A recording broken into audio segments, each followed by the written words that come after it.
किसान भाइयों, उम्मीद करता हूँ कि आप अपने आप का स्वास्थ्य का ध्यान रख रहे होंगे। इस गर्मी के मौसम में लगातार आप पानी पी रहे होंगे और अपने आप को हाइड्रेटेड रख रहे होंगे।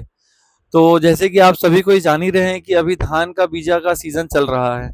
आप अपने खेत के लिए धान का बीजा अलग-अलग दुकानों से या हमारी दुकानों से या नज़दीकी दुकानों से आप खरीद रहे होंगे। तो इन दिनों एक आम क्वेश्चन जो कि किसानों द्वारा दुकानदार को पूछा जाता है, कौन सा धान ज़्यादा उत्पादन देगा?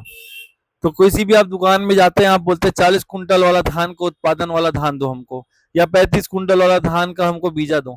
तो किसान भाइयों, ऐसा बिल्कुल भी नहीं होता है कि कोई भी दुकानदार आपको ये बता पाए, या कोई भी पर्टिकुलर दुकानदार के साथ साथ कोई भी इंसान आपके धान का उत्पादन बिल्कुल नहीं बता पाता है।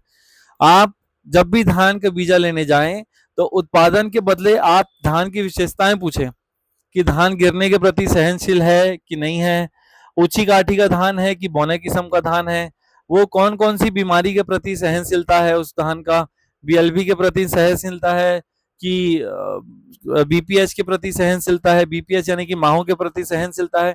तो ये एक मेरे साइड से सुझाव था। जब भी आप धान खरीदने जाएं, पहले तो बहुत संयम और धैर्यता के साथ जाएं। बिल्कुल धान खरीदने में, बीजक धान की बीजक खरीदने में आप बिल्कुल हड़बड़ी ना करें।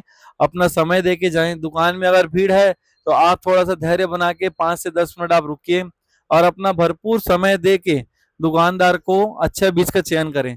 बिल्कुल हड़बड़ी में धान का बीज चयन नहीं करना है, क्योंकि धान की फसल 6 माह या साल भर की पूरी फसल रहती है किसान की। तो आप अपने खेत के अनुसार, आपका खेत गहरा है कि आपका खेत घना है, आपका खेत में पानी की सुविधा है कि नहीं है, उस हिसाब से बहुत सारे कारण, बहुत सारी यानी कि गिनती में मैं अगर आप बोलेंगे तो मैं आपको गिनवा सकता हूँ। उस यानी कि उस सब चीज को दौर में रखते हुए आप अपने खेत का बीजा चयन करें। जैसे कि पहले आप ध्यान दें कि आपका खेत ढलान वाला है कि गहरा खेत है। अगर ढलान वाला खेत है तो आप उस चीज के हिसाब से आप अपना बीज का चयन करें। दूसरा, आपके खेत में पानी की सुविधा है कि नहीं है, उस हिसाब से आप उस खेत का चयन करें। आपके खेत में किस हिसाब से आपके खेत में बीमारी आती है, आपके खेत में क्या क्या चीज की पोषण तत्व की कमी है, उस हिसाब से आप अपने बीज का चयन करें।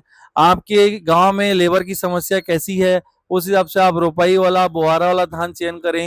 अगर आप हाइब्रिड धान का खेती कर सकते हैं, अच्छा उसको मेंटेनेंस कर सकते हैं, अगर आपका कॉस्टिंग आपकी अच्छी है, उसको आप मैनेज कर सकते हैं, तो आप हाइब्रिड धान डालें। तो बहुत सारी और भी पॉइंट है, मैं आगे चल के आपको शेयर करूंगा। तो ये सब चीज का आप ध्यान करें, उसके बाद आप बीज का चयन करें। तो यही मेरा एक आपसे सुझाव था और आपसे एक रिक्वेस्ट था कि जब भी आप धान लेने जाएं तो धान के उत्पादन के साथ साथ आप धान की विशेषताएं भी पूछें।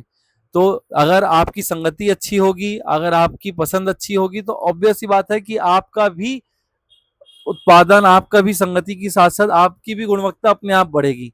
तो वही आपसे कहना था, उत्पादन के पीछे ना जाके आप धान की विशेषताएं में जाएं। अगर आप अच्छी धान लेंगे तो ऑब्वियस सी बात है कि आपका उत्पादन आम आम सी बात है कि आपका उत्पादन अपने आप ही बढ़ेगा।